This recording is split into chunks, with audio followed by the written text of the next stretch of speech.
आजचा हा युवकांसाठी आणि युवतींसाठी अतिशय नोकऱ्यांच्या दृष्टीनं आणि बेरोजगारी दूर करण्याच्या दृष्टीनं अतिशय महत्त्वाचा आहे आणि तो बारामतीमध्ये होतोय. त्याला रिस्पॉन्स देखील फार मोठ्या पद्धतीनं आहे.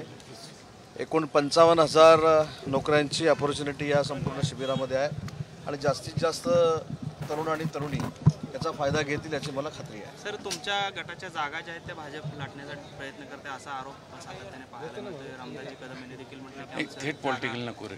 आता नमो महारोजगार मेळाव्यामध्ये जागा वाटपाचा कुठं विषय आहे? पण जागा वाटप हे मुंबईत होईल. एकनाथ शिंदे साहेब, देवेंद्रजी, अजितदादा सगळे एकत्र बसून योग्य तो निर्णय घेतील. तुम्हाला त्याची अजिबात बातमी मिळणार नाही. सर, आता त्याची अजिबात बातमी मिळणार नाही. पण 12 जागा आपल्याला लाटल्या जातात असा आरोप आपल्याच नेत्यांकडून होताना पाहायला मिळतो. मी सकाळी पहाटे 4 वाजल्यापासून अंगणेवाडीवरनं आता इथं आलेलो आहे. त्याच्यामुळे कोण काय म्हणालं टी व्हीवर हे आम्ही कोणीही बघितलेलं नाही.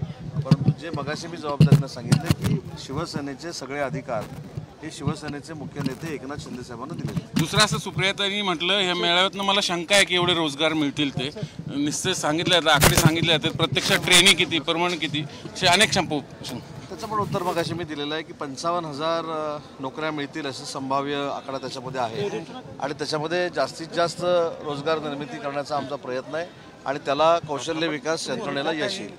आज आत्ता आपण स्टेजवर साहेबांचं चरण स्पर्श केला. ऑब्व्हियसली तुमचे नेते आहेत, तुम्ही राष्ट्रवादीत होतात, काय भावना काय? शरद पवार साहेब हे देशाचे नेते आहेत.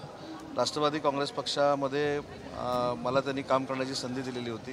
त्याच्यामुळे एका बुजुर्ग व्यक्तीला चरण स्पर्श केलं तर बिघडलं कुठे? हीच महाराष्ट्राची राजकीय संस्कृती आहे. पण काही लोक पाळत नाहीत, त्याला तर मी काय करू? थँक्यू.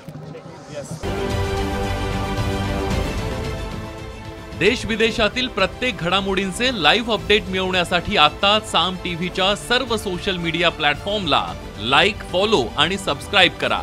तसंच सर्व नोटिफिकेशनसाठी बेल आयकॉन प्रेस करायला विसरू नका.